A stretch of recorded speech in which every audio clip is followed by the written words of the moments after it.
Hace unos 20 millones de años, millón arriba, millón abajo, 8 islas y varios islotes comenzaron a emerger del océano Atlántico. Desde entonces, incontables acontecimientos han tenido lugar en su superficie y también debajo. Erupciones volcánicas, naufragios, conquistas, migraciones, guerras. Todo ha contribuido a crear la historia de este singular archipiélago. Un lugar que ha sido nombrado de innumerables formas a lo largo del tiempo. Una tierra llena de motivos de orgullo y de vergüenza, de gestas impensables y errores imperdonables, de ganadores y perdedores, de triunfos y fracasos, pero sobre todo, una tierra llena de historias que merecen ser contadas como nunca te las habían contado. Adentrándonos en una cultura compuesta por la suma de muchas culturas, navegaremos desde el pasado más remoto hasta donde nos lleven las estrellas. Miles de años condensados en 26 capítulos donde no faltan preguntas, pero sí algunas de las respuestas. Porque ni esta serie trata la típica historia de Canarias, ni se trata de la típica serie de historia. Bienvenidos a En Tierra de Perros, el programa que te descubre las aventuras de la historia de Canarias.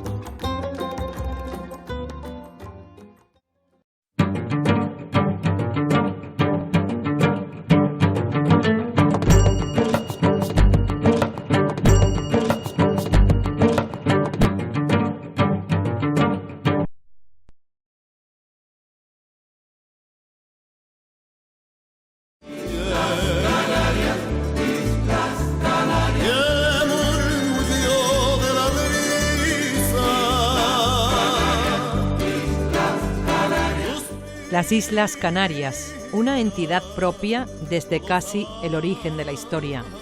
Un mundo aparte roto en 8 porciones, unidos por el Atlántico, territorio en el que intentan vivir unos 2 millones de personas. Pero, ¿somos todos iguales? ¿Qué nos une? ¿Qué nos diferencia? Y lo más importante, ¿cómo nos vemos a nosotros mismos? ¿Qué nos hace distintos? ¿Cómo vemos, por ejemplo, a los peninsulares? ¿Qué sabemos de los franceses o de los polacos? ¿Qué sabemos de los brasileños?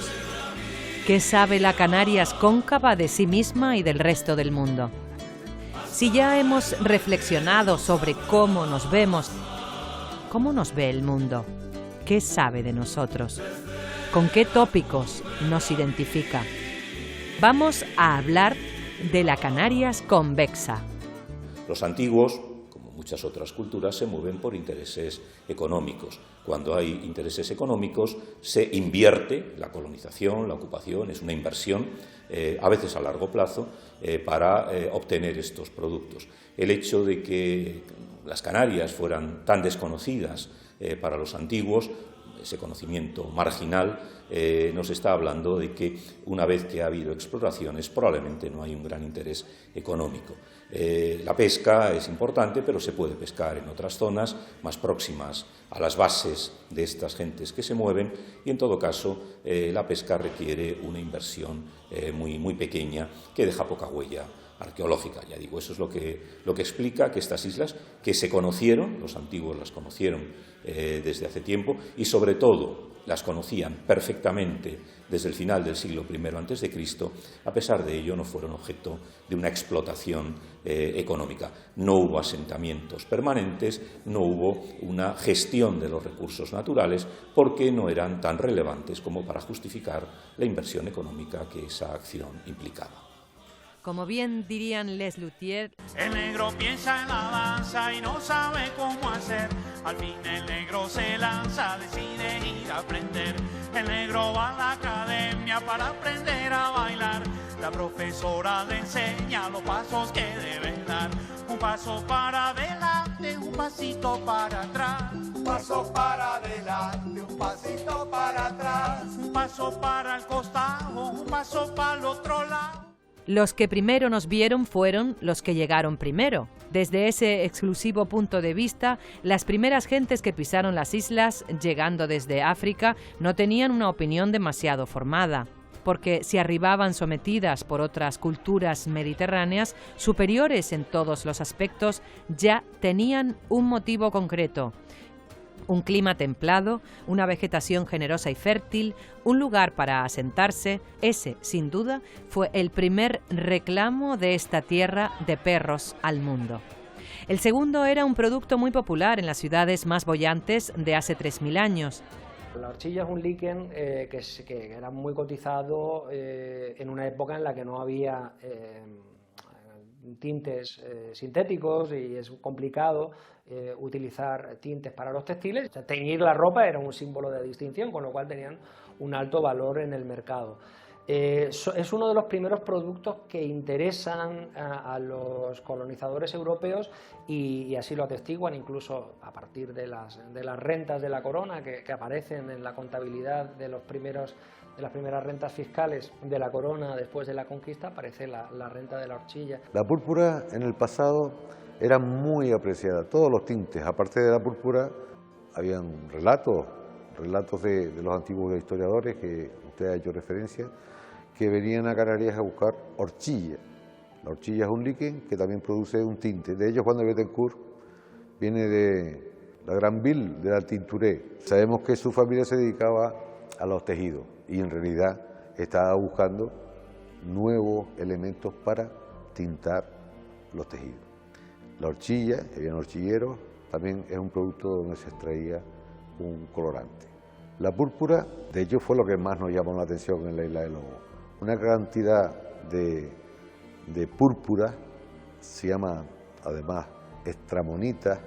Nosotros conocemos en Canarias y en Andalucía como canailla, con un pequeño caracol, que tiene una pequeña médula que su extracción es difícil.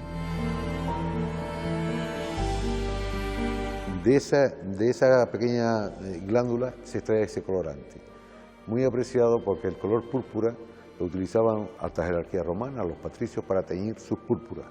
Hay historias que si a Juba II, cuando fue a visitar a Calígula le cortó la cabeza porque su túnica tenía un color púrpura más intenso que el del emperador, y cortó la cabeza, probablemente porque Juba II estaba más cerca de las islas portuarias, no sé, es probable. Nada más chic en los mercados de Tiro, Sidón o Biblos, en el Oriente Próximo, que una buena tela de lino o algodón teñida con cochinilla. Un producto que trabajaron mucho los dueños del Mediterráneo por aquella época, los fenicios. Los fenicios, que eran los grandes comerciantes, los grandes marineros, y que vendían a Roma el garum, púrpura, muchísimas especies y colorantes y productos que por todo el mundo iban buscando, hasta las guerras púnicas en que Roma acaba con los fenicios. Los especialistas en la extracción de púrpura venían acompañados y venían rodeados por los piscatori. ¿Qué son los piscatori? Son aquellos señores que se dedican al mantenimiento y cuidado de los especialistas. Han aparecido cetáceos, han aparecido restos de focas marinas, de la de lobo marino, han aparecido diversos animales que son sacrificados in situ, cerdos, ovejas, cabras. ¿Quiénes son? Los que mantienen alimentos, cuidado y atención de los especialistas en la extracción de púrpura. Todo eso nos ha dado muchísima información. La isla de Lobo, esa factoría, es muy importante. Tantas historias cuentan los fenicios de nuestras islas que por fin algunos las ponen por escrito en lo más alto del imaginario ideal colectivo. ¿Y de qué manera? Fueron, por supuesto, los griegos que las convirtieron en escenario de sus mitos. Y que el primero que hablara de esta tierra de perros fuese Homero en la Odisea, pues es todo un lujazo. Muchos expertos creen que nos coloca como sus campos elíseos o islas de los bienaventurados, el lugar de residencia de las almas de los héroes después de morir o para descansar. La relación de Canarias con la mitología, un fenómeno que es bastante atractivo. Todos hemos oído hablar de aquellas islas de los bienaventurados, decía Plutarco. Había tenido conocimiento por algunos marineros que osaron, se perdieron al salir del Mare Nostrum, del Mediterráneo. Habían visto unas islas especiales, unas islas donde no existían, se confundían las estaciones, donde las lluvias eran suaves, donde no habían fieras ni leones, en lo que en la actualidad se conoce como la zona de la Macaronesia. Azores, Cabo Verde, Canarias, pertenecen a la zona de la Macaronesia, que en griego significa mundo feliz.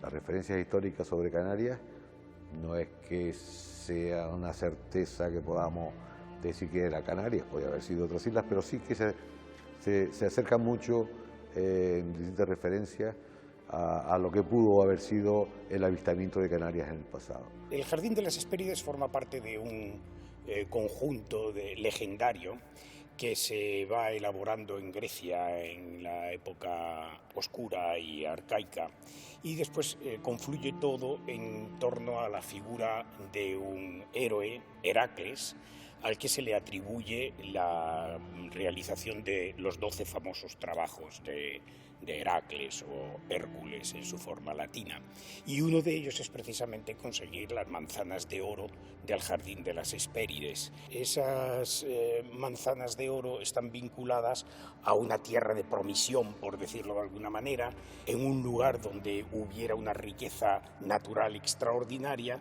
y entonces el héroe griego tiene que viajar hasta el confín del mundo donde se encuentra el jardín, y se asocia a otra serie de mitos, y todo ello está vinculado al propio nombre del territorio donde se localizan estos trabajos, estos mitos, que sería Tarteso, que tiene unas resonancias enormes con Tártaro, que es el mundo infernal.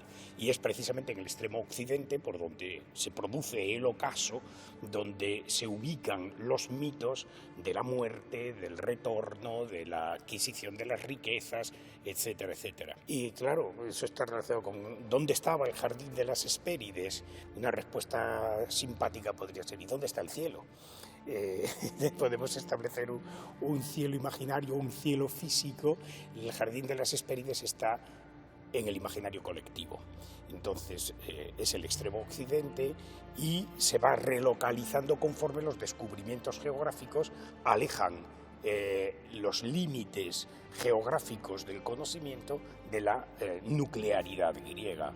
Entonces, el descubrimiento del occidente y la riqueza plata y de oro, de estaño en la península ibérica, y la riqueza también de los ganadera, es lo que termina haciendo que estos mitos se localicen físicamente en el extremo occidental del Mediterráneo, coincidente con el mítico reino de Tarteso. El Jardín de las Hespérides es la idea que los griegos tenían del paraíso terrenal, de lo que para nosotros es el paraíso terrenal, con la forma de jardín, con árboles frutales que daban, sobre todo un manzano que daba manzanas de oro.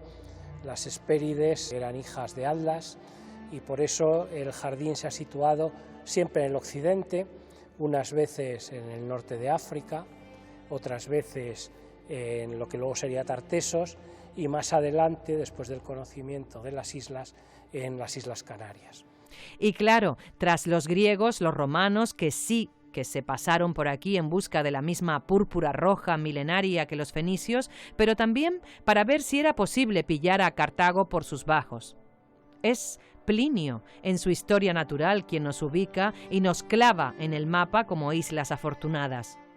Entre otras cosas porque casi que estuvo aquí en el siglo I haciendo de cronista para nuestro buen rey Juba de Mauritania, un clásico para entender nuestros orígenes, como ya saben. De hecho, en las columnas de Hércules, Roma colocó la cartela famosa de non plus ultra. Pero claro, si resulta que el siglo I non plus ultra y siglo I nos aparece un yacimiento romano en la isla de Lobo, pues sí, plus ultra. Lógicamente iban más allá de ese Mediterráneo que caía en cascada bajo la imaginación de los griegos. Plinio escribe una historia natural que es una enciclopedia de todos los saberes, es una cosa extraordinaria. Él va recogiendo noticias, es un trabajo muy erudito, muy de biblioteca, y entre las cosas que él recoge son informaciones sobre los espacios limítrofes de la ecumene, del imperio cerrado por Augusto, y va proporcionando una información. Por vez primera se habla con un cierto conocimiento de causa sobre el archipiélago. Plinio el Viejo tuvo referencias a través de Juba, del antiguo rey de la Mauritania, de unas islas que cercanas a la costa de África podían ser las purpuarias. Estamos hablando de la púrpura, de la extracción de la púrpura que acabamos de encontrar en la isla de Lobo.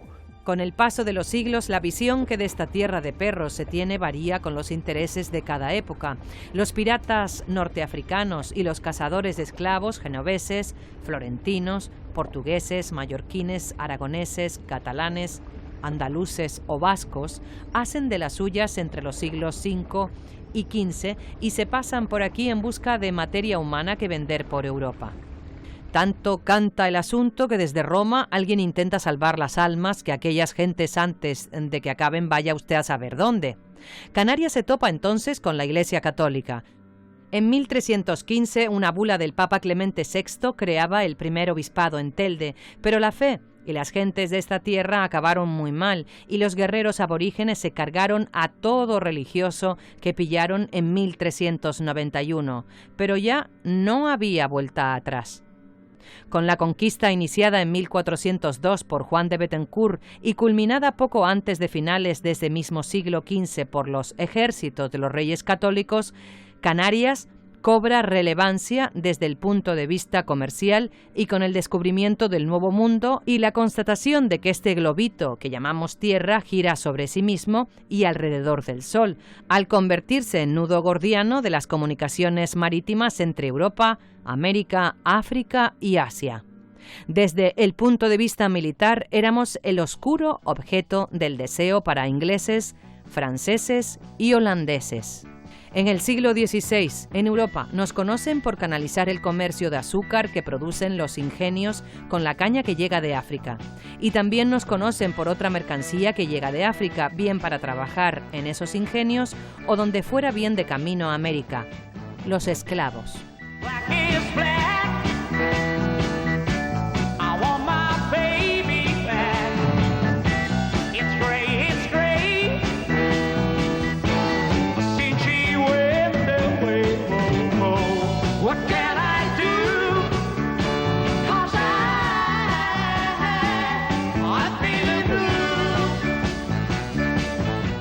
La esclavitud fue muy importante, yo diría que sobre todo en el siglo XVIII a nivel planetario pues va a ser desgraciadamente la principal mercancía, y en Canarias hay esclavitud desde antes de la conquista. Incluso en un primer momento se esclavizan a los aborígenes canarios. Hay una partida que llegan a Madeira, también los vemos que se venden en los mercados valencianos, en Zaragoza, etc. Pero muy pronto se prohíbe la esclavización de indígenas y empieza a introducir esclavos norteafricanos, de lo que antes se llamaba berbería, y esclavos subsaharianos, ¿no? Esclavos negros, y fueron muy importantes como mano de obra, sobre todo en el primer cultivo de exportación importante, que va a ser el azúcar. La mayor parte de la mano de obra del azúcar eran negros subsaharianos. Black is black. I want my baby back. It's great. Since she went away, what can I do? 'Cause I'm feeling blue. Ya en En los siglos XVII y XVIII se nos conoce también por nuestras manufacturas: tabaco, trabajado con materia prima americana y propia; vino. ¡Borracho! Borracho yo, tururú. Quiero estar borracho otra vez. Otra vez. Otra vez. El Malvasía era un vino de alta graduación, 18 grados, que servía de aperitivo, de complemento, etcétera, y que se va a convertir en la medida de moda desde finales del siglo XVI a lo largo de todo el siglo XVII. La época dorada de las relaciones entre Inglaterra y las Islas Canarias. ¿Por qué es una época dorada? Porque los ingleses podían introducir sus productos de contrabando aquí. ¿Qué vendían los canarios en Inglaterra? Aparte de algunos productos para tinte, como era la horchilla o la sangre de drago, fundamentalmente vendían el Malvasía. Eso explica que todavía hoy en la City se llame precisamente los muelles Canary.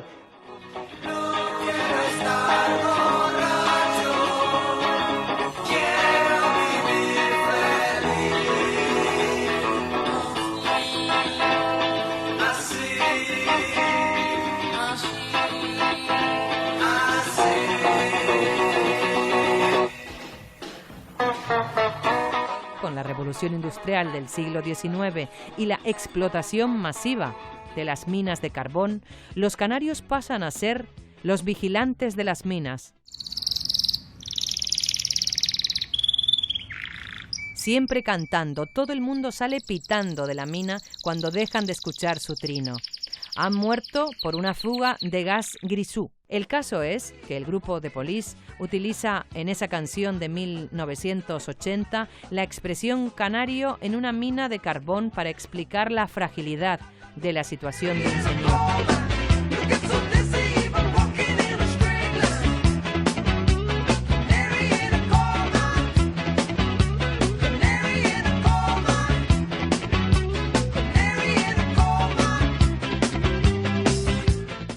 Otro tanto podemos decir de este otro. Creo que he visto a un Tito Gatito. Aun siendo canario, Piolín es el odioso y repelente pajarillo que jamás atrapará el gato silvestre. Un perdedor de primera, el silvestre.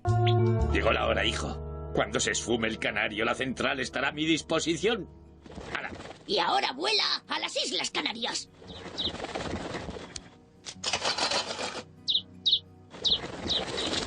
Literalmente, nuestro amigo canario deja de ser el presidente de la central nuclear del señor Burns y vuelve a casa. La busca, la encuentra y sale volando. Además de colocar a Canarias en el mapa para una audiencia potencial que crece a diario.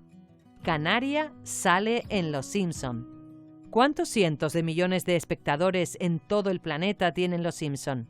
¿Cuánto nos costaría una campaña de posicionamiento así? Solo los elegidos salen en Los Simpson. Nuestro pequeño amigo cantarín ha dado nombre incluso a uno de los colores de la gran paleta universal.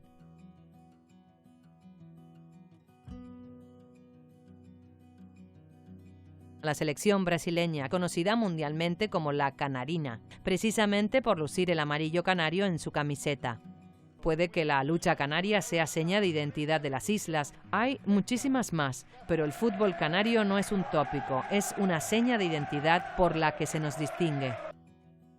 También nos identifican nuestros monocultivos: sol, playa, salud, ocio y nuestros plátanos.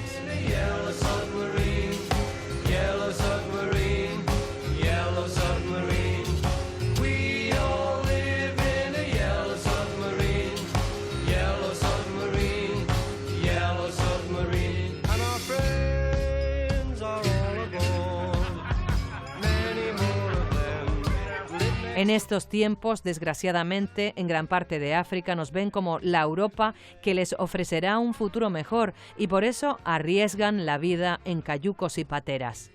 En Latinoamérica nos ven como la patria chica, la tierra de sus antepasados. En Estados Unidos, más bien, nos ven como un plató de Hollywood. No ya porque ofrecemos decenas de platós naturales y urbanos distintos, también por las exenciones fiscales a la industria del cine de nuestro régimen económico y fiscal.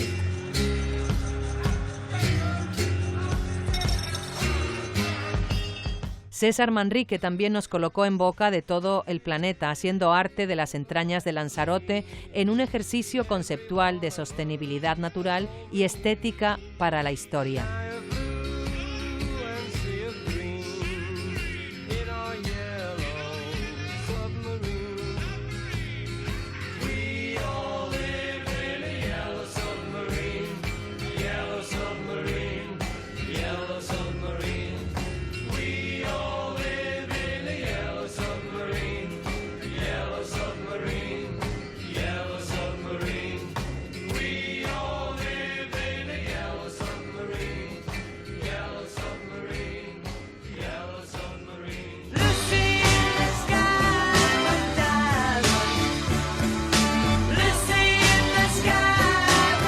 Nos ven también como un lugar ideal para observar el firmamento y estar en contacto con nuestra realidad cósmica, la del planeta Tierra, queremos decir, a través de los telescopios de nuestras cumbres. Tanto buen rollo ven que tenemos con estrellas y planetas que en la NASA y en la Agencia Espacial Europea nos conocen también como los sustitutos de Marte. Al menos en Lanzarote se entrenan para ir puliendo la aventura. Tal vez alguno de los que logre llegar al planeta rojo descubra algún tipo de vida extraterrestre. Si es así, que por favor le pregunte, ¿qué sabe de Canarias?